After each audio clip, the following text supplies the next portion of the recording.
Hey legends, welcome back to the Mason Cox Show. Plenty going on this week. We've got the prison bar jumper debate. We have Robbo's top 50, who he missed out on. We've got health scares of the AFL, and leaked audio turns into Idiot of the Week. What does that mean? Have to listen in. So it starts now.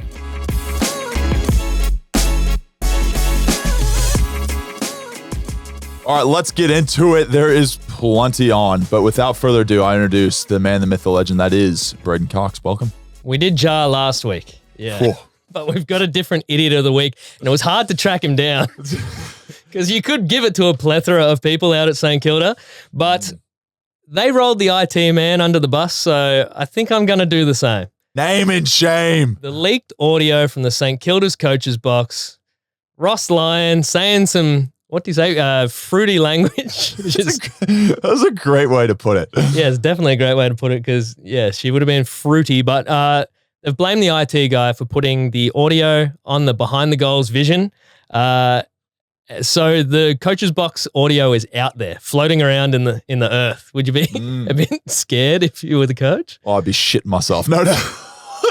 What happens in the coach's box stays in the coach's box as far as language. Especially because he would know exactly what he said, and they've gone straight into damage control. They've painted it as if like, you know, oh, we like to be an open and transparent and honest club. It's like, no, you're shitting your pants because you know what you said. So they've got the players in. They said, hey, look, guys, there's going to be some free language on it. If you see a tape out there that says behind the goal vision, don't even look at it. I wouldn't even stress about it.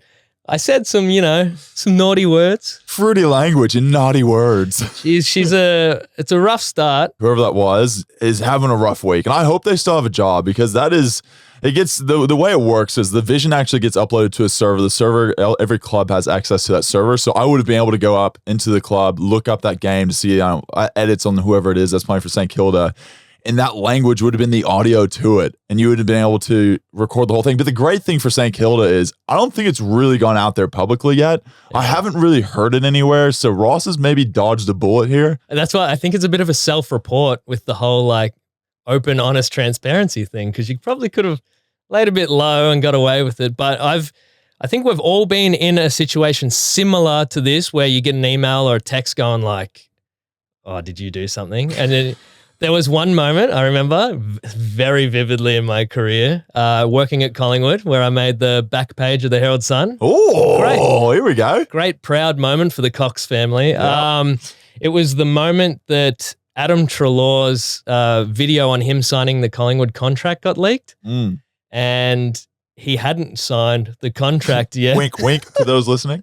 But yeah, so that video made it out into the world before everything was official, and a big screenshot of my video was on the back page of the Herald Sun. So in a way, it's kind of cool that your job can lead to the back page of the Herald Sun if you're trying to find a silver lining to this. And it's cool because I had the back page laminated with my video on the back. Is this like hanging prominently in your like office by the moment? I still have it. You still have it? Yes, he still has it. But yeah, that was it was a weird moment because kind of similar to everything else in the AFL. It's just this one big pot. So all the clubs and like the league and everything, everyone uploaded their content to the one place. Yes. So, you know, if you're in there, other clubs can see it, other clubs can access it. They can, you know, I'm not saying anyone did anything malicious, but it somehow made its way out there into the world and back page of the Herald Sun. There you go. Well, it's going to be a rough start for St. Kilda. They've got a few things going on over at the club at the moment, but Fremantle first up. So we'll see how they go, see if they can recover from this little embarrassment they've had. Rossi goes back home to Fremantle too. That's a big story. It's like a second family. All right, we'll get into the news stories. There's plenty going on. So to start off, we've got a Ja Morant update. We talked about it at the beginning of the show. Ja Morant, I'm telling you, this man is just producing content at the moment. It's just constant updates. It's like we're just waiting by the telephone, waiting for the next one. But so we all know what happened last week. He got done for flashing a gun on his Instagram live.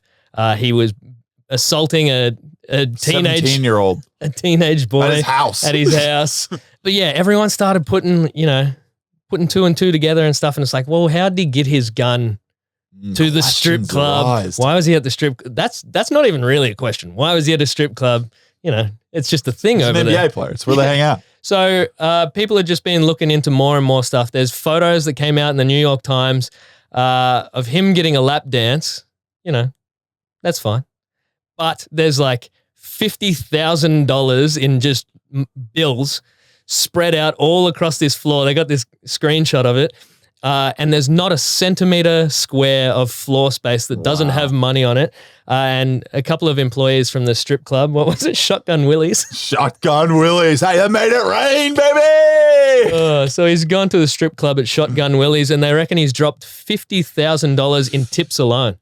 50 G's in tips. That's cash. You don't just F-pass a tip there, I feel like. That is straight dollar bills. And I'm guessing Shotgun Willie's must be pretty good because, you know, if I came out with, you know, nipple tassels and I was like, hey, how you doing, big fella? I don't think I'd be getting 50 grand worth of tips. We have said on this podcast, though, there is a price for everything, Braden. There is a price for everything. I'm not sure if 50 grand is that price for you, but... Hey, 50 grand about do it. People are putting two and two together and saying like, well, how did he get his gun to the strip club? Because it doesn't just pop up. So they're saying if he carried the gun on the plane, that's a NBA official work trip, which could lead to a lengthy suspension. And people are throwing around numbers like a 50-game suspension. So that's pretty serious. But I'm sure Ja would have learned his lesson. He seems like a smart kid. He learns from his lessons. So has he bashed another teenager since? No, he hasn't. Exactly. Oh, he's turning things around. Has he flashed the gun since? We don't know. He might have. It is, you know. Mentorship at Shotgun Willie's. You just never know the little tidbits you'll learn there. Hey, you can't go to Shotgun Willie's and not have a gun. It's embarrassing. It's part of the... It's what you have to do to get in the door. So let's go from one basketball incident, I guess you could call it an incident, to another where Scottie Pippen's ex-wife, who is now dating Michael Jordan's son. You still with me? I'm rolling. So teammates, she's now dating the son. She came out because she is on the Real Housewives of Miami. And while they were doing some promotional shoots for that, she said she is used to having sex 4 times per night. That's aggressive. So once you put all of that together, that's wild. I mean, this is a half entertainment segment. If you love a bit of this stuff, believe me, there's a juicy entertainment podcast coming out on Thursday that you have to listen to. So yeah, Scottie Pippen 4 times a night. I can see, you know, he's a pretty out there kind of character. 4 times a night. Exhausting, putting in the work. I don't know how he had any, you know, fluids left for the court. Hey, he was good in defense. Hey, he brought some good D. He brought some good D. Bring some good D. This is good content. But yeah, now with teammates' son, so that's a bit, you know, sketchy. If one of your teammates' sons was hooking up, oh wait, you don't have a wife or a partner, right? You're all one day. You can imagine if they caught up for dinner, the conversations that would be had. Jordan's son is closer to her own son's age than he is to her age. Yeah. And she said, that's fine because he wears a size 15 shoe, so I think that's all right. As a guy who wears size 16, doesn't mean dog shit, right? Doesn't mean dog shit, I'll tell you that. Doesn't mean a damn thing. Oh, God. So, yeah, I guess this is a watch this space. Update later. 4 times a night. She's got a libido, I'll tell you that. You know, it's great and all, but 4 times a night, that's I've got stuff to do. Like eat. Yeah. Sleep. I wouldn't even imagine that. Anyway, we'll go from one great relationship to a terrible one. We've got Tom Brady. He's a bit of news. Tom Brady obviously has had a bit of rough time in his personal life. He's had the split from Giselle, and he's doing his own thing. But there's rumors out there. He's retired. Now there's rumors out there. There's rumors that the former star, he might go to the Miami Dolphins. He did play for the Tampa Bay Buccaneers, so he's a Florida man. Loves Florida. Florida man. Hasn't been on a Florida man episodes yet, but he is a Florida guy. And he's also got this big contract hanging over his head. He's got 10 years, $375 million for Fox Sports whenever he's done. So he's definitely got the future sorted, but he does have a year off. Yeah, he's struggling. So he's only dating a supermodel at the moment, and he's got the 10-year, $375 million contract. But yeah, he is having a year off. So I kind of wonder what he's going to do with that year. If you threw your whole family life away for 1 year, you may as well, double down, get an extra year in, wouldn't you? And just get in the fan boat, drive up the coast to Miami. Fan boat. Drive through the bayou. But, why not? Like what are you? How old are you? Old enough. Turning 32. Turning 32 this week. So thanks for all the birthday shout-outs, people. But he's over 40. He's given life to people like myself getting older, that there is a possibility to play in your later 30s. Yeah, well, I don't think you finished growing. If you...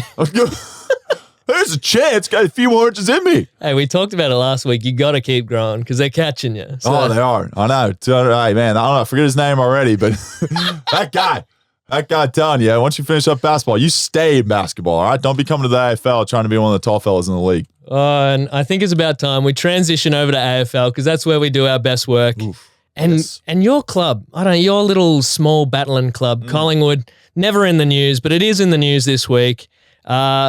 For some generosity, I guess you could put it. Yeah, generosity. I like the way you put that. Yeah. Collingwood is allowing. I know we are allowing. I know Port fans would hate that, but Collingwood is allowing Port Adelaide to play in the prison bar Guernsey. I'll say my little piece on this.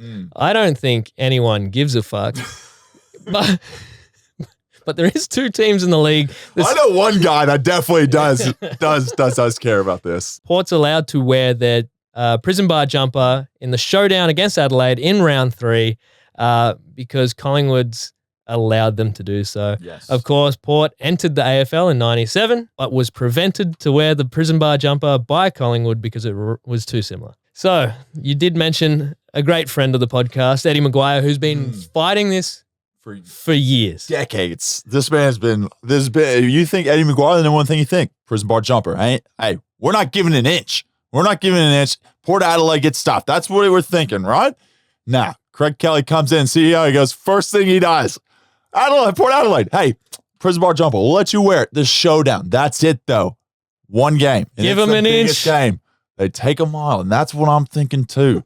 I'm serious. If I see one game in the future of Collingwood, Port Adelaide, and we're wearing stripes the same color, I'm going to lose it. My comment on this, though, is I think it's okay for the Adelaide showdown, but I will agree on Eddie's whole debate, right? This is one of those things where it's literally the exact same colors, and it's like, okay, where do we draw the line? Where's the line that says, this is our history and this is theirs? I'm not sure. And I know Port Adelaide's had their history with it and everything else, but I think the stronger brand association is definitely in Collingwood Football Club. All right. Well, let's jump into a serious one because we've got a few serious ones in a row this week. But Liam Picken is suing the AFL and team doctors for head knocks that he sustained throughout his career. Now, obviously, Liam Picken, Bulldogs hero. Great. Oh, he's an absolute legend and was super pivotal in the grand finals, obviously. But he is suing the AFL, his former club, and the doctors for failing to protect his health.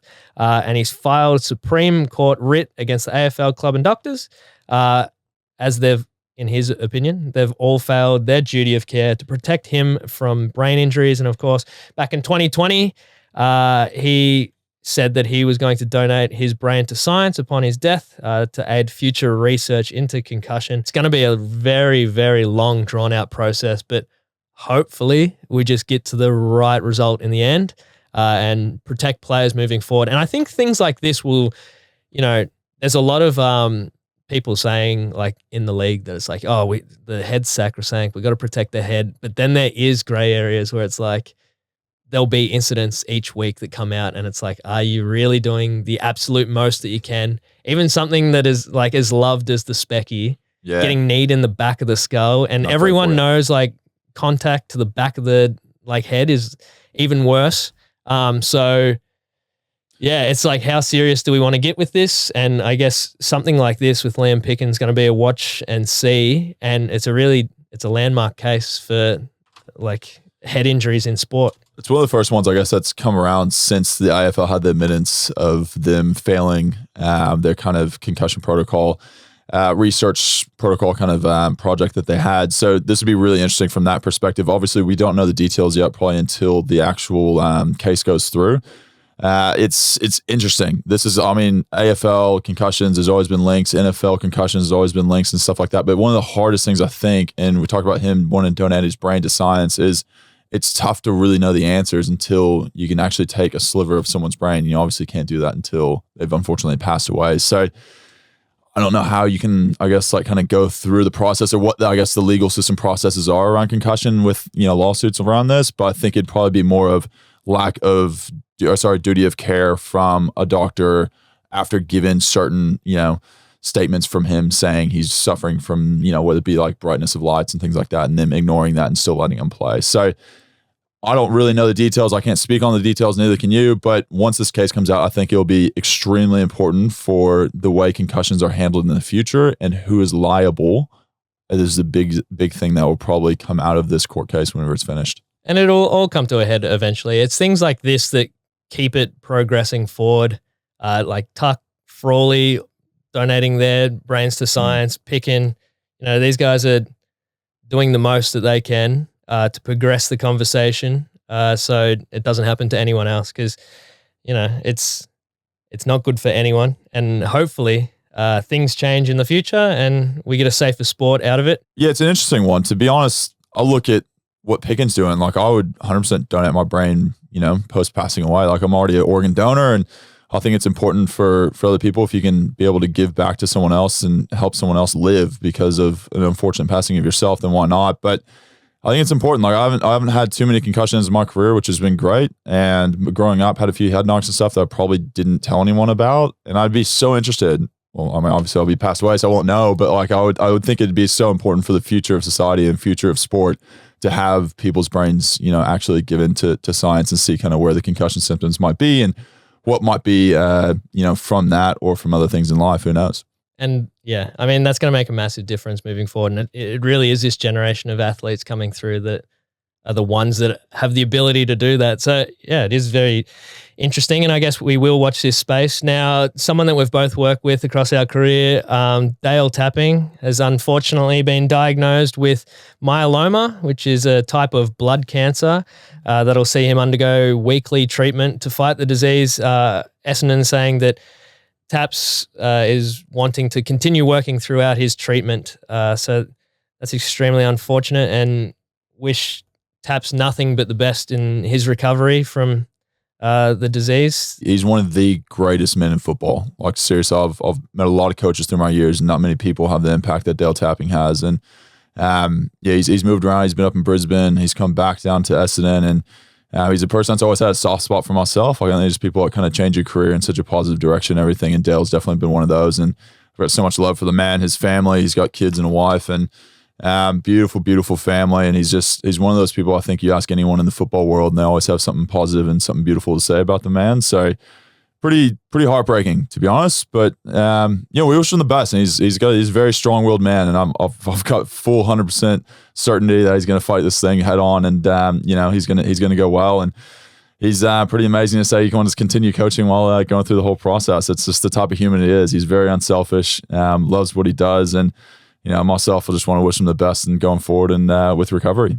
And yeah, he is a tough bloke. He's also, a sensitive, caring, giving bloke. He'd always 100%. come over after every VFL game and sit down and debrief with us. And I remember every time we would shoot his post-match press conference, he'd always be moving side to side and coming closer to the camera. We'd have to keep backing up. But yeah, he's a ripping bloke, and I'm sure he'll smash whatever recovery he has to go through. But yeah, definitely wishing him the best. And it's been a big week in the AFL with Dermot Brereton also coming out and saying that he's been battling skin cancer. The silver lining, I guess, in all of this is like the awareness that it brings to it. Because I know myself, when Jared Ruffhead was going through his skin cancer battle, I had some of my own concerns that it just makes you think, if it's in the back of your mind and these guys, come out and say something about it and say get checked. And it was definitely something that got me to go and get a check and got a full body, skin cancer checkup. And it is like a very sad, unfortunate event, but it does, put a spotlight on this and does help a lot of people. Yeah, it shows the power that athletes can have in society in a positive way. Like, obviously we hear a lot about the negative things that happen and how it affects people and all that, but I think like this negative thing that's happened to someone can allow something positive out of it. And I think a lot of people that go through this actually look at it in that light. And in that positive way of, I mean, the same thing that you were talking about is others getting skin checks. And I'm sure because of this happening and him being public about it and having the courage to be public about it, people have gone and got checked and maybe found something that may have saved their life because they're in stage 1 rather than stage 3 or 4 of cancer. So I think there's so many things that are important like that. And, you know, Sam Doherty recently with testicular cancer, I remember whenever he had it, I was like, oh, kind of thought, you know, maybe there's issues there. And, I think him having the courage to come out gave me kind of the courage to go, I should probably just get this checked, and went into the doctor. And it's a very, very unique situation to go in there. And, you know, you always, as a man, you always kind of like, oh, this is a bit, you know, weird. Maybe I'll just let it go. I don't want to do anything, you know? And then, whenever he had gone publicly about that, I said, no, stop being an idiot and just go get it checked and, you know, to clear your mind really. And, luckily nothing there and was okay. But I think whenever a player comes out publicly and does this, not every player I'm saying should do this, you know, everyone's on their own personal journey, but whenever they do come out and have these amazing, you know, public things that they go through and they take other people with them, it really maybe can change someone's life for the better by getting them to pull their head in and go get their skin checked or testicles checked in this case. But yeah, it's amazing to show the positivity that can come from something so horrible. I actually had the same checks. It was a good week for me. Two people fondling my balls in the 1 week.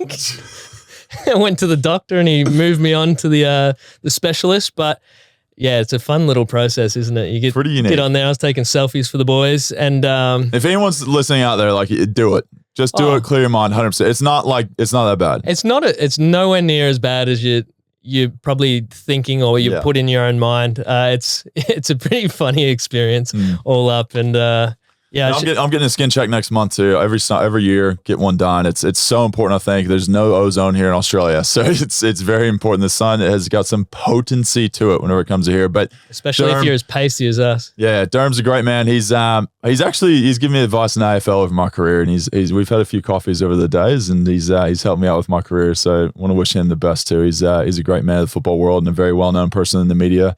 And we want to wish him all the best in recovery with that too. One of the toughest blokes on the planet. Now, one little last tip for getting your balls checked is you can ask, you get a little bit of that lube that they put on there. You get that in a little takeaway container.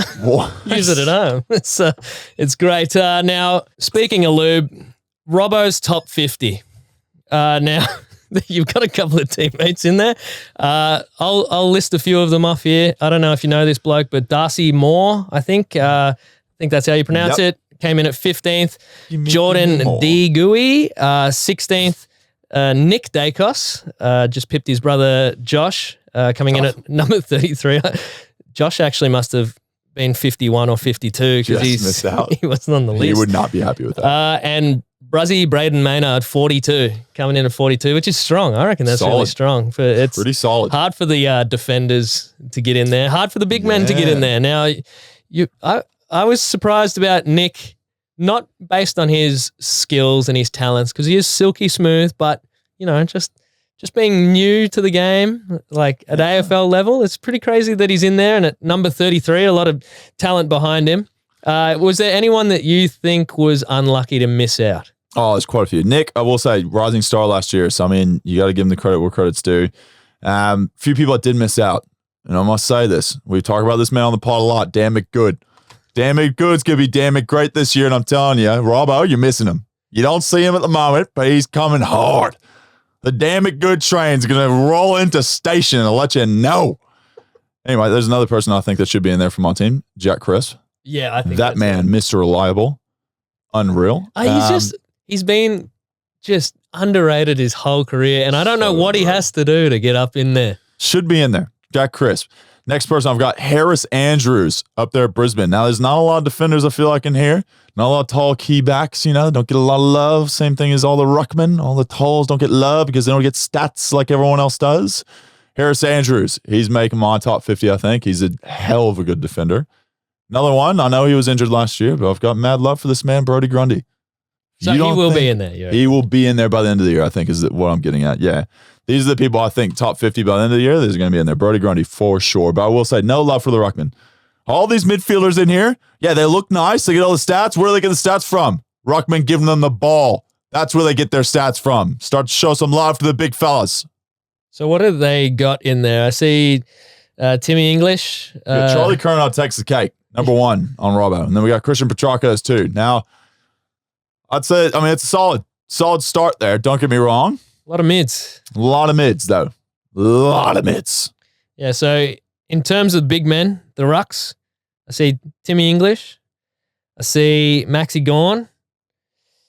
Oh, you got Rowan Marshall. Rowan Marshall. She's running a bit dry. She is dry. We need maybe if we get like a top 10, but like rucks, just so everyone else gets wiped out. Just do a top 10 rucks. Big fan of that. Maybe, yeah, we'll put out a little list. That's what we'll do. We'll chuck it on Instagram and you screenshot it, you write in your best rucks and send it back to us and we'll post some of them. Strawny, come and get it 1. Mason Cox is a ruck this year. I think so, yeah. So you have to find out round 1. So you're eligible. I am eligible. Although my brother did pick a super coach team this year, didn't pick me. Didn't pick me. Well, he's there to win. He's not there to make friends. True. I said, great choice. Great choice, Nolan. We're not losing this year. This is something that I kind of wanted to, we're starting to wrap up the AFL chat. This is just because Collingwood was absolutely massacred in this area, but the AFLW has just been ram-raided. They've taken Chloe Malloy up to Sydney and Steph Chiocci and Jamie Lambert's gone over to the Saints.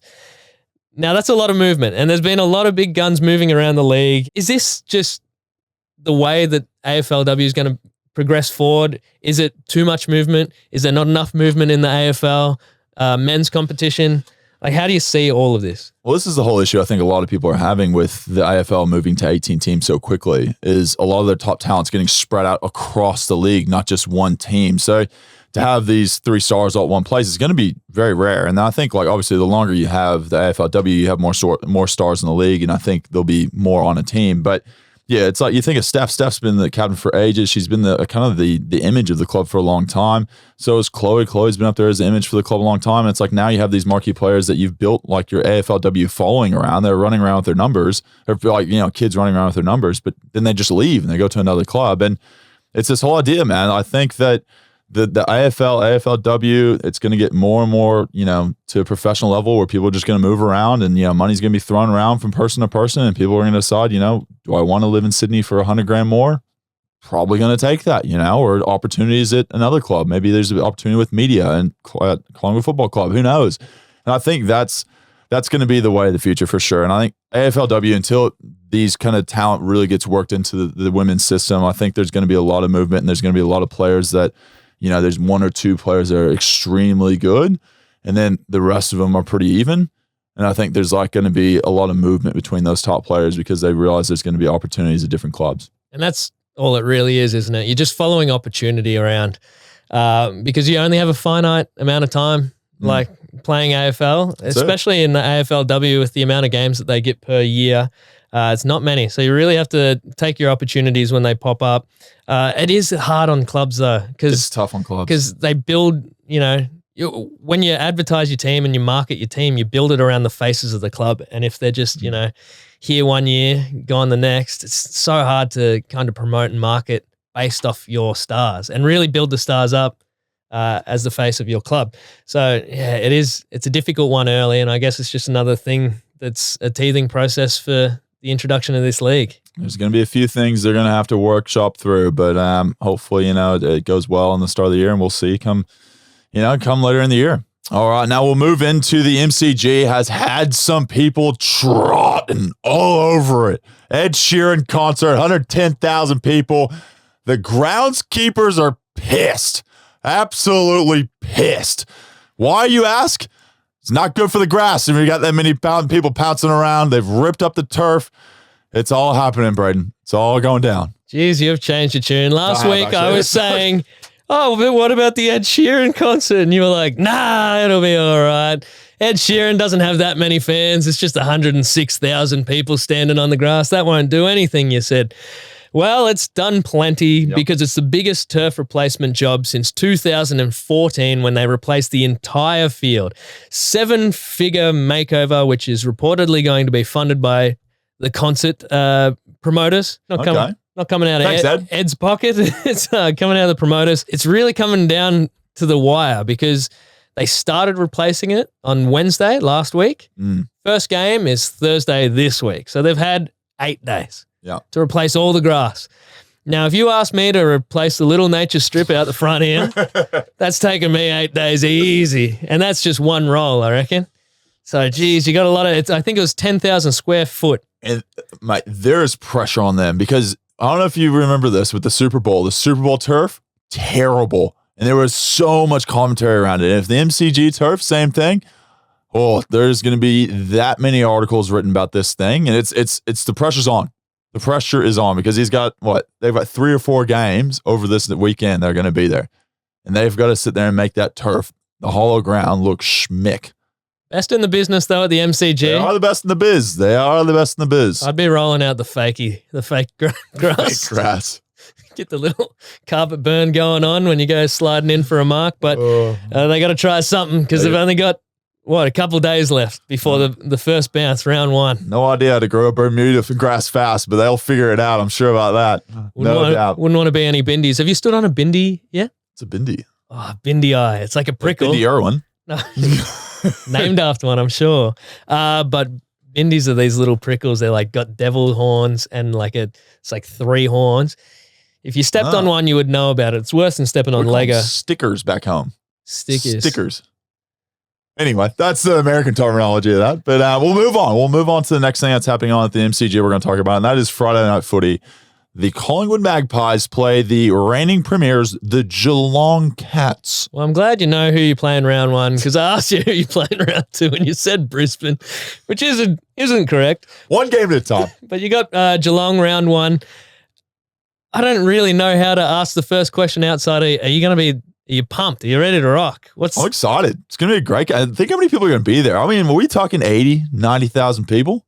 Yeah, well, if Geelong have some fans that could come along, that would be great. Drive down. I'm sure it's an hour and a half drive. Because I was looking at the numbers for biggest average audience, and of the top 5, 6 of them were Collingwood games, and they're with a range of other teams. So I'm pretty sure they're the common denominator in there. But I'm sure Geelong should be able to rustle up some fans, given that they won the flag. So should be an absolute barn burner because you guys really pushed them in pretty much every game last year. Yeah, we had the first, it was in the first couple of rounds we played them. We were up by a ton of goals, and then they came back in the fourth quarter and just squashed us. Real 2018 grand final type scenario there. That was before you had the belief. And then that was before we really knew what we were doing. That was, we just rocked up. And we're like, all right, great. We're going to play this team that literally can read each other's palms. And then we're just going to rock up as young guns and just go, we're going to try to run over you as much as we can. And you played them a couple of times later in the year. Yep. Very close games. Goodies. Absolute goodies. So I think Friday night we're hoping for another one of them. And hopefully we can pip them and get the W. They let their guard down because they won the flag. They don't have Joel. Oh, they're just falling to pieces. I reckon you got them. Easy win. You're not getting a quote out of me, Braden. Not getting one. Time will tell, as I say. Time will tell. Enough of your games. Boring. Yep. The Carlton-Richmond game. Yes. Season opener. That is... Everything's on the line for both of those teams. I know it's round 1. Wow. Richmond are like, oh yeah, they'll probably, sail away into the sunset. They've won their flags. Happy days. Go and rebuild somewhere. Nah. They just went up to GWS and said, excuse me, GWS, could we have 2 of your star midfielders, please? And they were like, yeah, sure. Here, take them. We don't want success. So away Richmond go with their new star midfielders along with their awesome forward line, which just got... a plethora of stars across the field. And they're coming up against Carlton, who have, It must be the most hyped team of the year, Carlton, I think. The weight of the world on their shoulders, but rightfully so. They've got, they got the number 1 player in the game, according to Robbo. Yep. They got Harry sitting alongside him. They got, Cripps.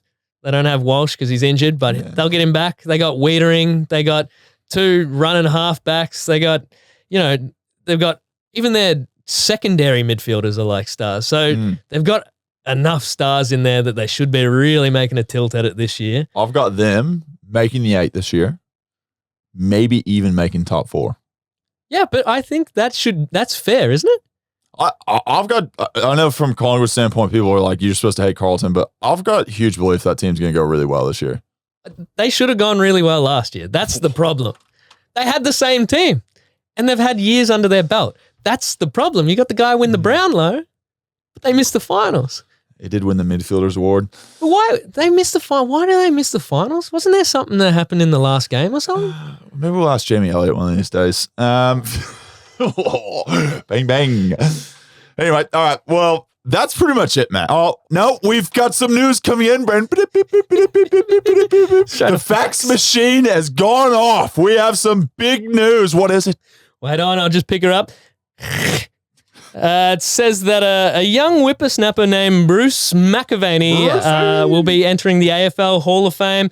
Of course, Bruce started commentary back in 1978 for the Seven Network and went from 1989 to 2020 before focusing more on horse racing and the Olympics, which is he's arguably more iconic in those two than the AFL. And he was in the AFL for, well, longer than we've both been alive. So it's a pretty good effort, and I can see why he's going into the AFL. It's an AFL Hall of Fame, absolute no-brainer. He's etched himself into history. He's on every single major highlight that footy pretty much has to offer. It's like you go back and you replay things, you know, you might be like, oh, it's the last 5 seconds after the siren. It's always Bruce's voice.